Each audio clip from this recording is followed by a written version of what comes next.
Señoras y señores, para mí es un enorme honor estar aquí ante todos ustedes y de manera particular ante los ponentes, personas a las que admiro y de las que trato de aprender todo lo que puedo, incluso de sus vibraciones cuando estoy sentado al lado de ellos. Los que ya estuvieron conmigo en el año 2006 recordarán muchas de las cosas que voy a decir, porque desafortunadamente la situación no es muy distinta de entonces. Y quiero comenzar pues contándoles que según un artículo firmado por Javier Sierra en el número de marzo-abril de 1989 de la revista Universo Secreto, la verdadera síndrome de Turín se expuso hasta el año 1929, momento en el que el Vaticano decidió cambiarla por una réplica perfecta. Esta maravillosa información, esta portada informativa, esta primicia, lo interesante es que se la debemos a un informe muy especial, un informe que fue remitido telepáticamente desde el planeta Humo por los extraterrestres que viven en ese planeta, que según la escritura automática del contactado tienen este aspecto cuando se levantan por la mañana. Para el señor José Maca,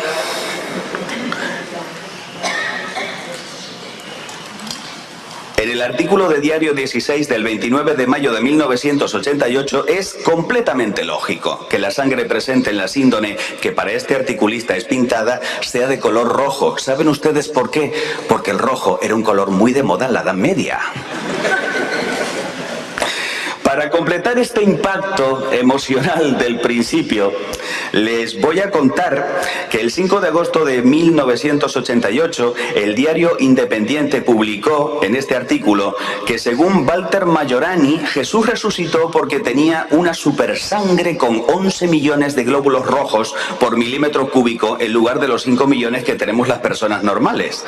Además, este buen señor italiano quiso deshidratar artificialmente a unos perros a fin de obtener de esos animales nuevas muestras de supersangre con la que demostrar experimentalmente la resurrección. Les pongo otro ejemplo. Todos nosotros pensábamos que la palabra síndone proviene del griego síndon sábana. Pues no. Es que la sábana fue encontrada en la antigua ciudad fenicia de Sidón, hoy llamada Saida, según publicó el periódico El País el 27 de junio de 1988, paradójicamente en una sección que se titula La Cultura.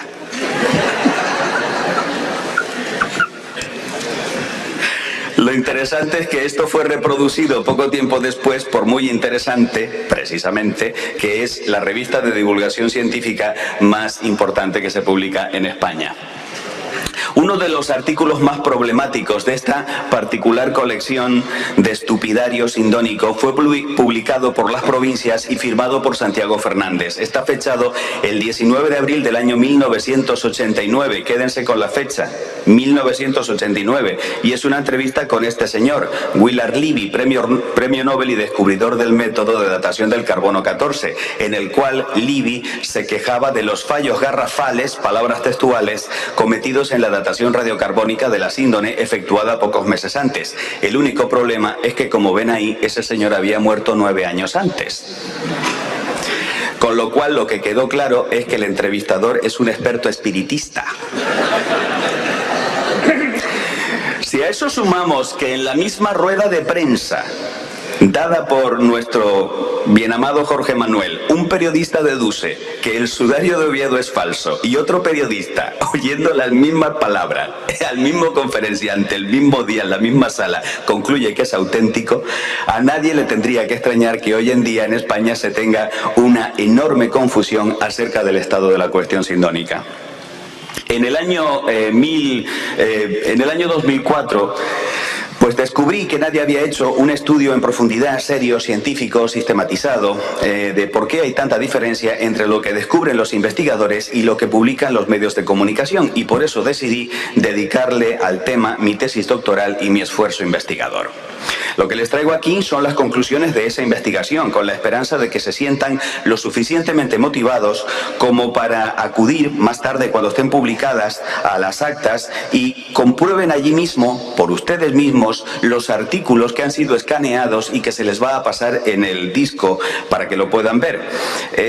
Sobre todo para intentar darnos cuenta de lo grave que es este problema, porque resulta que entre el público y los científicos, entre los científicos y el público, hay algo en medio, que por algo se llaman medios de comunicación, que no transmiten correctamente, no siempre cumplen bien con su misión. Yo soy periodista, para mí es un honor serlo, y sobre todo sí que quiero dejar claro que cuanto voy a decir no quiero que se tome como una generalización, sino como el reflejo de la forma equivocada en la que algunos de esos medios abordan un tema tan complejo y tan fascinante como es el de la sábana santa. Porque ¿cómo se entiende, por ejemplo, que se hable sobre la sábana santa o sobre una cuestión científica en una columna de opinión, como estamos viendo ahí? La ciencia no es opinable. En todo caso, es discutible por la misma ciencia, y nunca por alguien que opina, sino por un investigador que aporta en su argumentación la fuerza de los hechos que ha descubierto y que ha estudiado. ¿Qué pensaríamos, por ejemplo, de un periodista que dijese que opina que el agua no hierve a 100 grados o que la Tierra es plana? ¿Por qué no se sigue ese mismo criterio con la síndone? Porque con la palabra escéptico he detectado un problema, y es que escéptico no quiere decir objetivo. Sería como si yo dijese que voy a estudiar este tema desde el punto de vista creyente.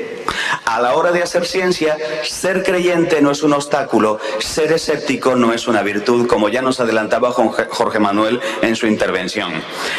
El agua hierve a 100 grados, sea yo cristiano, budista, musulmán o escéptico.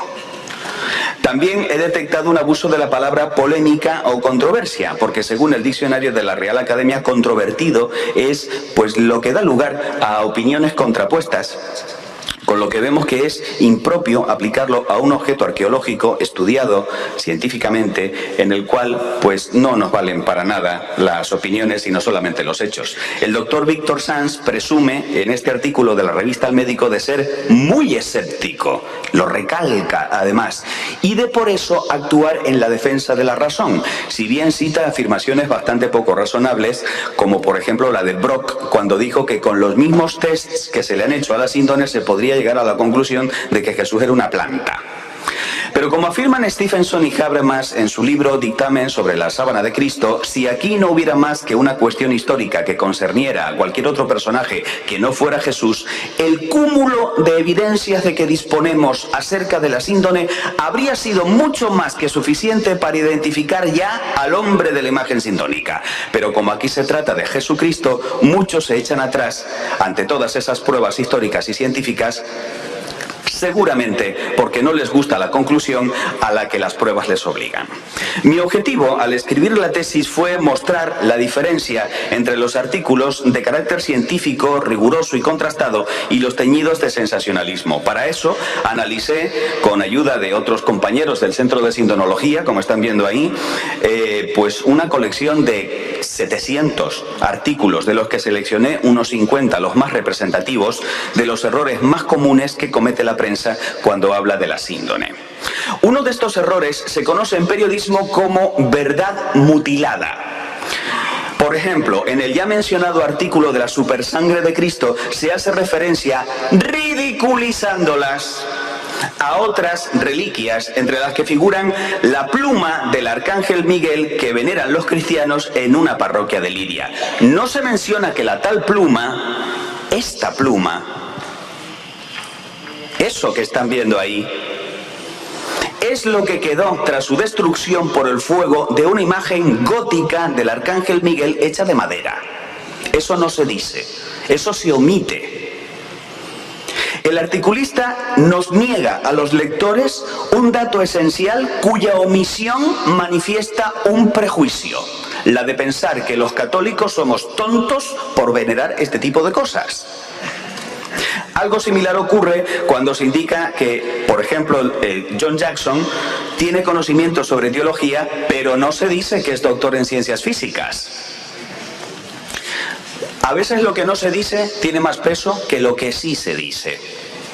Además, es fácil encontrar que se da igual valoración a todas las fuentes informativas. Es decir, para muchos articulistas da igual que una afirmación sobre la sábana santa la haga un premio Nobel o un prestidigitador, un mago, como es el caso de Joe Nickell, que sin tener formación científica alguna, presume de haber obtenido una copia perfecta de la imagen presente en la síndone haciendo un calco.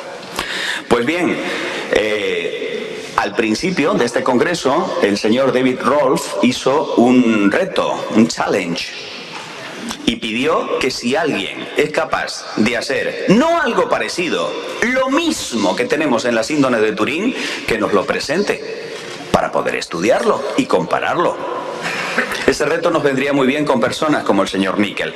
Es curioso comprobar cómo se utilizan los adjetivos calificativos, pues se habla de eminentes científicos, prestigiosos investigadores, sin indicar quiénes son, qué trabajos se han realizado o quién los cataloga de eminentes o prestigiosos. Un buen ejemplo de esto lo encontramos en las provincias, en este artículo del 2 de abril del año 76, donde se afirma, como están viendo ahí, que varios científicos, han llegado a la conclusión de que Jesucristo fue enterrado vivo.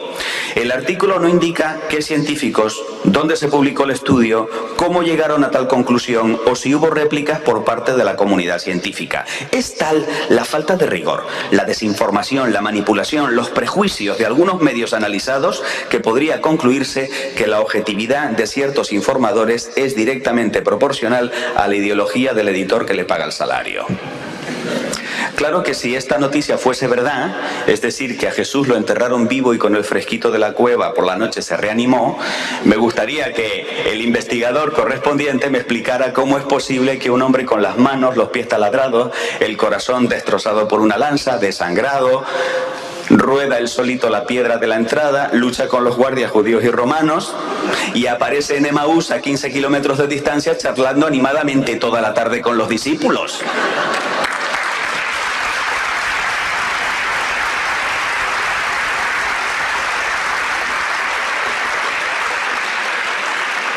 Detengámonos a estudiar un momentito los titulares que también nos dan bastante enjundia a la hora de ser puntillosos. Fíjense, 2 titulares publicados después de que en 1988 se le hiciese la prueba del carbono 14 a la sábana santa. Titular del País: silencio del Vaticano sobre la presunta falsedad de la sábana santa de Turín. El mismo día, el diario 16 dice: pruebas del carbono 14 demuestran la falsedad de la sábana santa de Turín. Parece el mismo titular, ¿verdad? Pero no lo es. Una cosa es presunto culpable y otra es que se demuestre que es culpable. Pues bien, el del País es un titular prudente, se centra en el silencio del Vaticano, mientras que el de Diario 16 da como indiscutible el resultado de la datación radiocarbónica. Lo que para uno es supuesto, para otro es demostrado. Palabras de alguien a quien no hemos visto en la vida. En cierta ocasión, comenta Jorge Manuel, me quedé estupefacto al comprobar que la periodista que me estaba entrevistando ni siquiera sabía que sobre la superficie de la sábana santa se aprecia una imagen. Cuando se lo hice notar, me confesó que a ella la entrevista le traía sin cuidado, que aquella era un encargo de su redactor jefe, y lo más penoso es que el tema en cuestión era algo que no le importaba. ¿Cómo puede el redactor de una noticia sobre la síndone hacerlo con un mínimo de eficacia si desconoce el estado de la cuestión o los principales descubrimientos que se han efectuado tras los estudios realizados? Es que es absurdo. Paso a exponerles las principales conclusiones de mi investigación, que creo que puede ser lo más interesante de mi intervención. Primero, cierto sector de la prensa española parece no haber terminado de comprender y de hacer comprender qué es la síndone, hasta el punto de que una publicación especializada, Linteum, señala al periódico El Mundo, por ejemplo, como un periódico antisíndone de forma sistemática, por preferir la espectacularidad del titular en detrimento del rigor de la información, lo que ha llevado al rotativo madrileño a reproducir rumores en vez de certezas, con el consecuente descrédito del foro sindónico. Se les indicó en la charla, en la conferencia de presentación, Jorge Manuel nos dijo que a él le había apenado que un blog de cierto periódico, El Mundo, hubiese comenzado a lanzar pestes acerca de este congreso cuando ni siquiera se sabía quiénes iban a ser los participantes y de lo que se iba a hablar. Eso es un prejuicio, ni más ni menos. Segundo, la reliquia estudiada tiene un extraordinario peso religioso que ha terminado por influir en las informaciones periodísticas que sobre ella se han publicado. Tercero, algunos periodistas, lejos de ceñirse a su importantísimo papel de ser buenos traductores de los informes científicos, se han dejado llevar por sus prejuicios a favor o en contra de la autenticidad de la pieza y han destilado en sus producciones, consciente o inconscientemente, su propio parecer. Esto es una práctica dudosa, incluso en aquellos géneros periodísticos donde la opinión está admitida, porque no deberíamos olvidar que la síndone y el sudario de Oviedo, auténticos o no, solo pueden estudiarse dentro del marco científico, donde, repetimos una vez más, de nada valen las opiniones sino las pruebas examinadas. En rigor, no debería publicarse esta información en la sección religión, como tampoco se publican allí productos periodísticos que nos hablan sobre el sarcófago de Tutankamón, a pesar de ser un resto arqueológico profundamente vinculado a la comprensión que los antiguos egipcios tenían del más allá. Cuarto, hemos detectado en nuestro análisis ciertos argumentos recurrentes y a la vez desacertados, tanto a favor como en contra de la autenticidad de la pieza. A favor, citar a la NASA como argumento de autoridad para avalar la fiabilidad de los análisis desarrollados por el equipo Sturm en 1978. O también hacer afirmaciones excesivas y fuera del paradigma científico, como que la síndone demuestra sin lugar a dudas la resurrección. En contra, citar como argumento de autoridad fuentes no científicas, como hemos visto en el caso del señor Nickel, o sobrevalorar la datación radiocarbónica como el único elemento de verificación plausible, sin cotejar este resultado obtenido en 1988 con el resto de los análisis que sitúan la pieza en épocas muy anteriores al siglo XIV y cuya reseña figura en la mayor parte de los casos en las propias hemerotecas de los medios.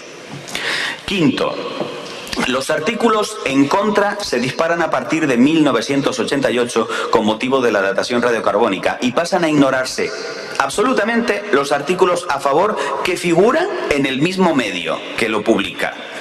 Es un caso de falta de contextualización. Sexto, para poder comprender y transmitir un informe empírico es necesario disfrutar de cierta formación científica, o que al menos se haga gala de una amplia cultura general, de la que no siempre puede presumir el informador de turno. Hemos detectado en algunos redactores una deficiente capacitación no solo en ciencia, sino también en teología, porque parecen ignorar la sucesión de acontecimientos tal y como nos la relatan los evangelios, e incluso en historia, porque encontramos un artículo en el cual el señor que lo escribió pensaba que Pablo VI todavía estaba vivo en 1983. Séptimo, hemos constatado que se ha tratado con mucho más rigor informativo el sudario de Oviedo que la síndone de Turín. Octavo, también observamos que los periódicos de talante conservador parecen proclives a publicar noticias que argumentan a favor de la autenticidad de la reliquia, mientras que los de condición progresista parecen dar prioridad a las informaciones que arguyen su falsedad. Esto implica una gravísima anomalía periodística, que la ideología oculta del medio vulnera mi derecho como lector a conocer íntegramente la realidad de lo descubierto. Y yo me pregunto, si esto ocurre con un tema como la síndone, ¿cómo será con otros temas que nos afectan más? como puedan ser unas elecciones o como pueda ser la economía, en la cual todos los días estamos encontrando noticias, habrá que ver si objetivas, en los medios de comunicación. Antes de pasar a las conclusiones finales, sí que me gustaría hacer una recomendación a los panelistas que están aquí compartiendo el Congreso conmigo, porque probablemente muchos de ustedes serán entrevistados en algún momento. Mi truco, y no me ha fallado en 30 años que llevo en medios de comunicación, es maravilloso y aplíquenselo. Les pregunten lo que les pregunten, ustedes digan lo que les dé la gana. Es que al final va a dar lo mismo.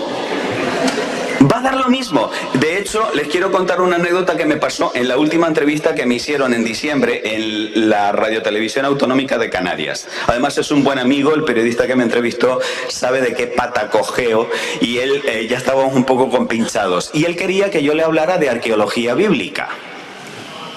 Arqueología bíblica centrada en los relatos de la Navidad. O sea, si nos podemos fiar de lo que nos dicen los evangelios sobre la Navidad. Y en aquel momento yo lo que quería era destacar la labor que está haciendo la obra social de los casinos de Tenerife, en la cual trabajo. Una cosa es lo que me preguntó y otra es lo que yo le respondí. Es decir, lo que me dio la gana. No obstante, también hemos encontrado artículos magníficos, y quiero ponerles, por ejemplo, La Vanguardia, 30 de marzo de 1986, titula Nuevos descubrimientos científicos en la síndone, bajo la firma de Josep María Serra y F.L. del Pino. ¿Por qué es tan bueno? Fíjense, 6 columnas a doble página, 3 buenas ilustraciones que se complementan entre sí, comienza con una descripción del objeto y no presupone que todo el mundo sabe qué es la sábana santa, sino que lo explica al principio. Antes de explicar las características tridimensionales de la imagen sintónica, explica que es una imagen tridimensional. Tiene, por tanto, un valor didáctico. En casi todas las afirmaciones relativas a los descubrimientos señala quién las hizo. Data fechas y lugares de forma correcta. No expresa las opiniones de los redactores, sino que recoge, sin más, lo que han investigado los expertos. Aporta reseñas bibliográficas, dando al lector la oportunidad de continuar leyendo sobre el tema si le interesa. En todo momento se refiere al varón retratado en el lienzo como el hombre de la sábana, no identificándolo con Jesús, que eso no le corresponde al articulista. El texto ha sido adaptado al espacio sin que se detecte lo que se llama interrupción del relato o, por el contrario, lo que también se llama en periodismo violación del texto agotado. Paso a continuación a exponerles los errores más comunes que encontré en las muestras de producción periodística analizadas, si bien de las 30 categorías que tengo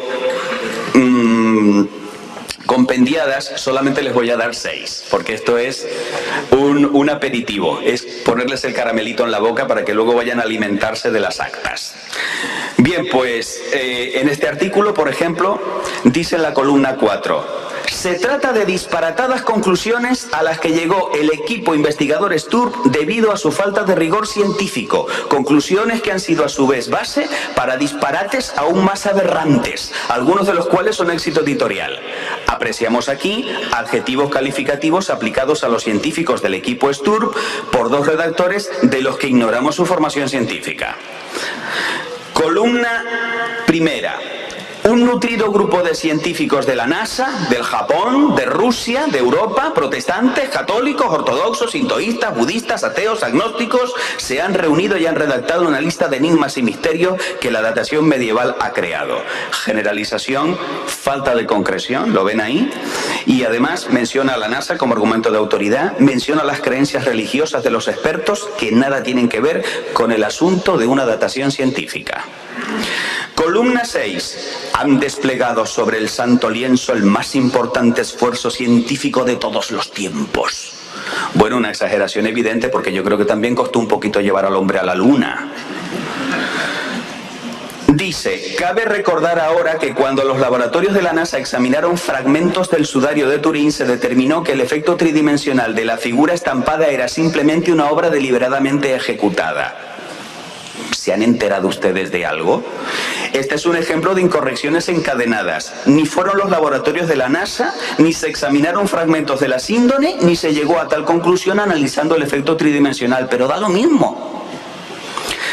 Primera columna dice: el daguerrotipo milagroso más popular es, no obstante, la sábana santa, el sudario que envolvió el cadáver y cuya supuesta reproducción de la figura humana de Jesucristo originó una adoración eclesial, cuyos ecos cada vez más polémicos son en 1988 el tema de una interesante controversia entre la ciencia internacional y la curia italiana. Este artículo es tendencioso en contra, de un evidente tono burlesco. Refiere a la teología una discusión científica. Adoración a cualquier santo o reliquia está expresamente prohibida por la Iglesia Católica. Es un tributo que los creyentes solo han de rendir a Dios. El autor, en consecuencia, demuestra que carece de la cultura general que le hubiera impedido escribir este párrafo. La controversia jamás se ha dado entre la ciencia internacional y la curia italiana, que se ha mantenido neutral en la discusión, sino entre científicos que están a favor y en contra de la autenticidad de la síndone. Este mensaje informativo habla sobre las dificultades de conservación de la reliquia, en especial debido a los gérmenes, pero el título es confuso porque da la sensación de que esos mismos gérmenes están devorando y desintegrando la sábana santa. Lo que han visto aquí solo es un botón de muestra y termino. Repito que para conocer este análisis en profundidad es interesante que vayan a las actas y que lo vean por ustedes mismos. Para finalizar, quisiera dar a mis colegas periodistas algunas recomendaciones prácticas, algo así como, diríamos, los 10 mandamientos para los que quieren escribir sobre la sábana santa. Antes de escribir el artículo sobre la sábana santa o el sudario de Oviedo, el redactor debería mínimamente informarse sobre el estado de la cuestión, amén de contrastar las fuentes que consulte. En el momento de escribirlo es conveniente tener en cuenta los siguientes aspectos. Comenzar poniendo en antecedentes al lector y tratar de ver el tema con los ojos de alguien que nunca haya oído hablar siquiera sobre la sábana santa. Evitar el uso de cuantificadores universales. Todo, nada, siempre, nunca, esas palabras, a no ser que se reproduzcan en declaraciones de una fuente que siempre irán entrecomilladas. Preferir la palabra debate o discusión a los términos polémica o controversia, por parecer más adecuado, según el diccionario, al no implicar la opinión del que escribe. No emplear gratuitamente adjetivos calificativos, por ejemplo, el eminente científico, y de hacerlo justificarlos implícita o explícitamente. Ser muy riguroso en la exposición y huir de muletillas tales como científicos estadounidenses, los observadores vaticanos, la prensa inglesa. No, hay que indicar quién lo dijo, qué dijo y si se puede, cuándo y dónde lo dijo. Ser muy riguroso. Distinguir entre el hecho y la interpretación. Uno y otro han de estar convenientemente avalados. El hecho por quien lo descubre, la interpretación por quien interpreta. Jamás emplear un tono burlesco en la redacción. Aparte de una falta de respeto, implica un muy poco espíritu científico. Ceñirse al ámbito científico sin trascenderlo al campo teológico. Esto implica, por ejemplo, no mencionar para nada el credo religioso del investigador, que ni favorece ni dificulta la objetividad de sus observaciones. Renunciar, en fin, a publicar un rumor y esperar a la confirmación del hecho. Si la sábana santa es verdadera o es falsa, es decir, si nos pone en contacto o no con el Jesús de la historia, es una cuestión que los periodistas tenemos que dejar a los científicos. A nosotros nos corresponde solamente ser fieles transmisores de lo que ellos descubran, nada más y nada menos. Muchísimas gracias.